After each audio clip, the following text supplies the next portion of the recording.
Hello, everybody. Today we're with Chuck Hansen, and you probably don't remember him as Chuck Hansen. Chuck, did you have any other names when you were growing up? Yeah, Neil, my name has gone through a bit of a transition. So my father was Norwegian, and when I was born in the U.S., but then at 6 months we went over to Norway, and I was baptized there, and I lived there for another 2.5 years. And my given name, excuse me, was Shell, Kjell, and that's pronounced Shell. And then we moved back to the U.S. We lived in Brooklyn, in Coney Island. And I had friends when I was 5, 6 years old, and they could not pronounce my name, and they would call me Shad. And I hated that. And so I went home to my parents at age 6, and I asked them, look, my friends can't pronounce my name, so from now on, call me Charlie. And they did. And so that's what happened. So to my family, I was known as Charlie. And then when it came time for all my official papers, my working papers, when I turned 14, my social security card, everything, I became officially Charles Shell Hansen. And that's how it went through high school. And then when I went to Pace, then I was on the golf team at Pace, and one of the guys there started calling me Chuck. And then that name stuck. So from college forward, I was hence known as Chuck. I love it. So you played golf in college. Did you do any sports in high school?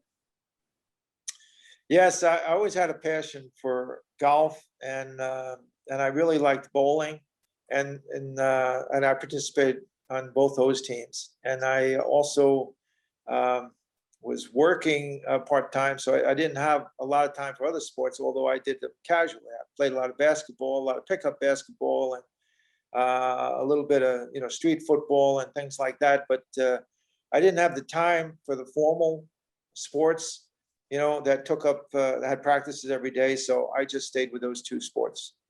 Nice. And do you remember any people from high school? Remember any people fondly from high school? Yeah, I mean, I went to Gorton for 6 years, I guess, counting junior high school. And so, Great. at different times, you were hanging out with different people and had different friends. And I remember early on, I was good friends with Sheldon Lichtenstein at one point. And then I was good friends with Walter Sullivan for a number of years. I hung out with I lived nearby and hung out with the Newell brothers. There's ones who had got me into caddying. There was Jimmy Newell was 2 years ahead of us. Then Tommy Newell was the year ahead of me. And then Billy Newell was in our class. Right. And then towards the end, I remember I was very good friends with Chet Malashevsky, if anybody remembers Chet. He was a good guy. Yeah, were you able to keep up these friendships? Well, I ended up doing a lot of work because our family was economically challenged, let's say. It's interesting you say that, because I know I mistakenly thought everybody was sort of like me. We lived in a co-op apartment, and, we did what we needed to do. But it turned out that everybody didn't grow up in the same way. How was your family? What do you remember about growing up in your family, and including the need for money?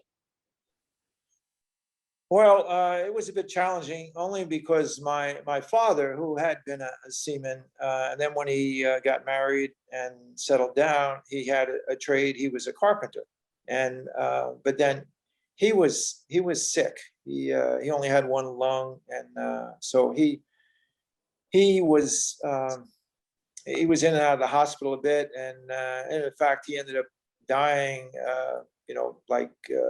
I think the Christmas after high school graduation. So he wasn't around a lot because he spent a couple of in total over maybe a year and a half or something in the hospital, and he couldn't do much. So he couldn't work, and then as a family, we had to live off of what my mother could make. And she was working for minimum wage because she wasn't trained in any specific profession. So we didn't have much money, and so I had to help out whenever I could. And so from the time I was 14, I did work. And I worked as a caddy on weekends. I worked all summer long as a caddy. I worked after school in a jewelry shop down in Getty Square. So I did a lot of work, and it was a little tough times at that point, but there were certain benefits that I look back on. And so, for example, I remember my father having a nicotine fit, and so he was just dying for a smoke, and which wasn't good because he only had one lung, but what can you say? But he sent me out on the street. So I went along the streets there of Warburton Avenue where I lived. I lived around Warburton and Glenwood. And I would pick up cigarette butts and I would bring them back. And then he would cut open the paper of the butts, collect all of the tobacco, put it in a little hand rolling machine, and roll up the cigarettes himself. And then he'd smoke the cigarettes. So after that experience, I really never smoked in my life. So that's a benefit. So I don't have any lung problems at my age now. That's a nice benefit. So this caddying thing, did you think about going anywhere with that? Did you ever have any opportunities, like even with the PGA Tour? Well, yes, actually, I did caddy, and then I caddied full time at the end because I didn't have money to go to college right away. So I continued caddying, and then I caddied right up through the end of that, let's say that November, and then made contacts there. And one caddy had some contacts on the PGA Tour. And in fact, he had caddied in the Masters and actually caddied for a winner of the Masters way back when. And so he said, look, if you'd like to come and join the PGA Tour as a caddy, meet me in the spring in Greensboro, North Carolina for the Greater Greensboro Open. And I'll introduce you around. We'll see if you can pick up a bag. And then you kind of go from site to site. And then eventually you latch on to one golfer who likes you and you'll become his permanent caddy. So I was all set to do that with a buddy of mine who was a friend of mine from caddying. And he actually went to Yonkers High School. And we were all set to do that when he got drafted. And so when he got drafted, then it was time for me. I just kind of chickened out. I didn't really want to go do that by myself. So I stayed back, and then I ended up going to college. I went to Pace. So when you were at Pace, you joined a fraternity. What was that like, and why was that important? Well, I because I had worked so much, and then when I went to Pace, it was still a bit of a struggle financially. So in the beginning, I was actually working 6 nights a week in a bowling alley, and I also worked as a guard. And for a short period of time, I did both. So I was really working something like 60 hours a week while going to a full course load up at Pace.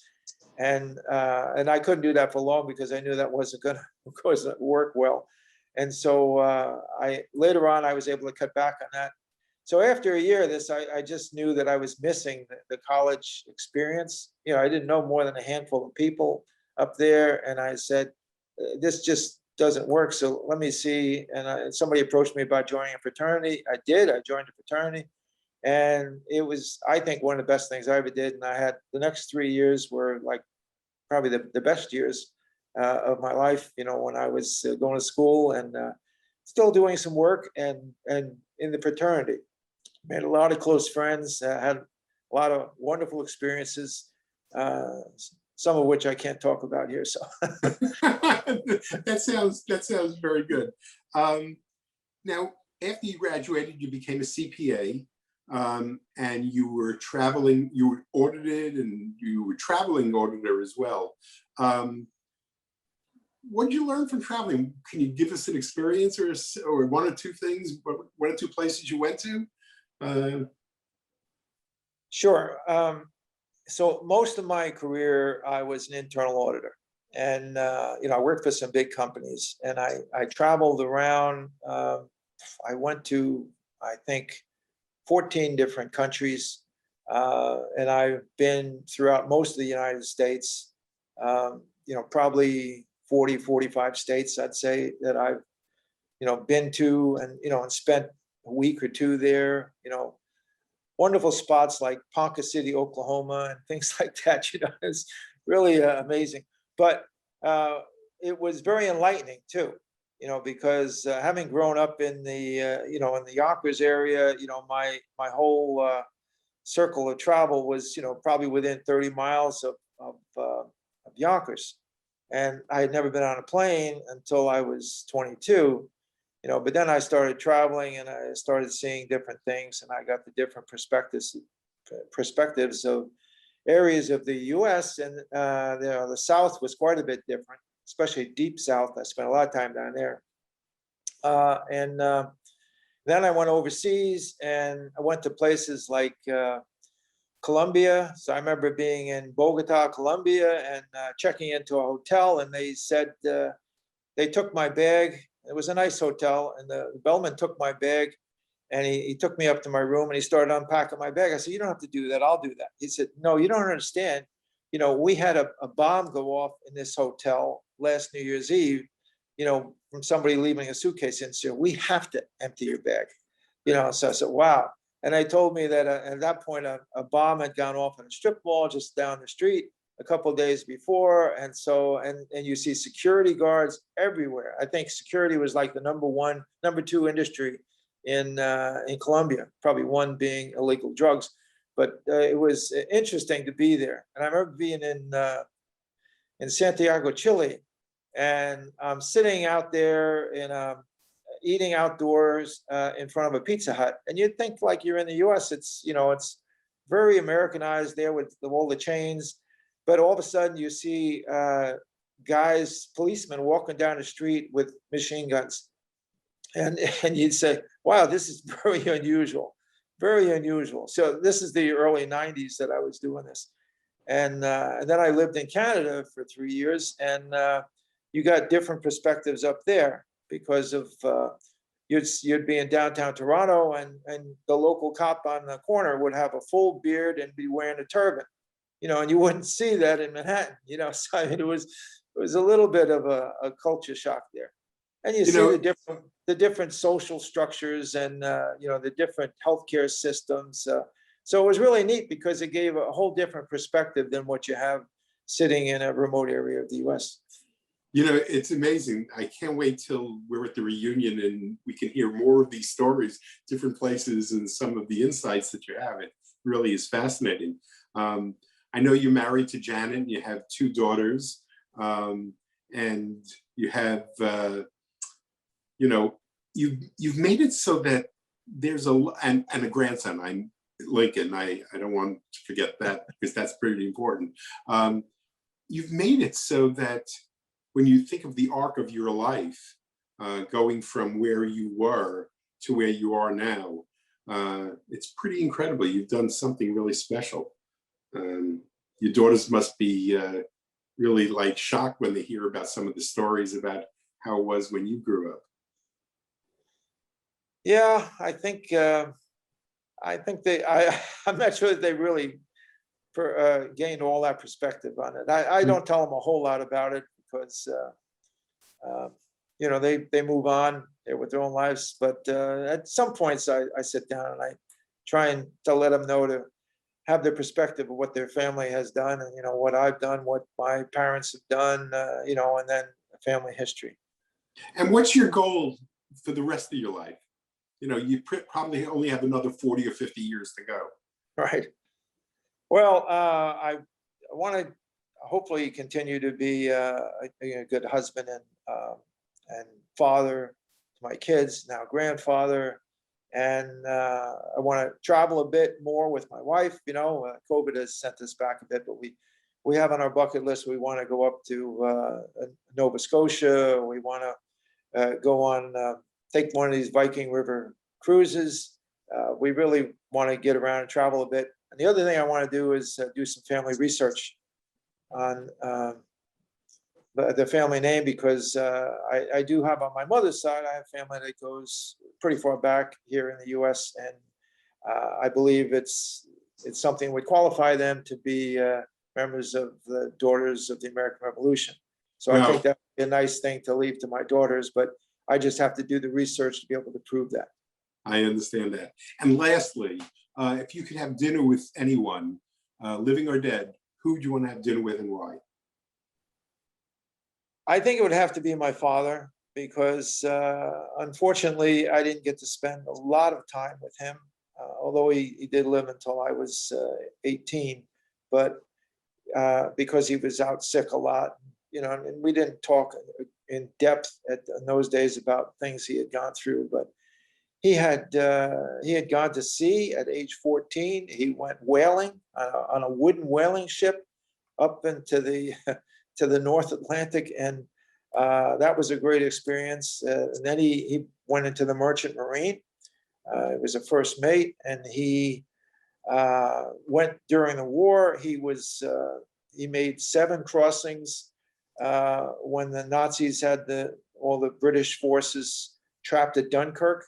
So he made 7 passings back and forth, picking up the troops off of the beaches there to get them out from being annihilated.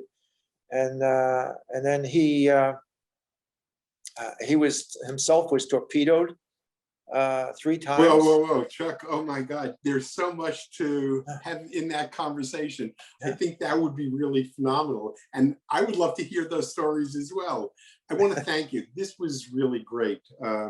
I think you should be really proud of what you've done and the life you live. It's really been impressive. So thank you very much for doing this. Well, thank you. I look forward to seeing all you guys and gals when we get together for the 55th.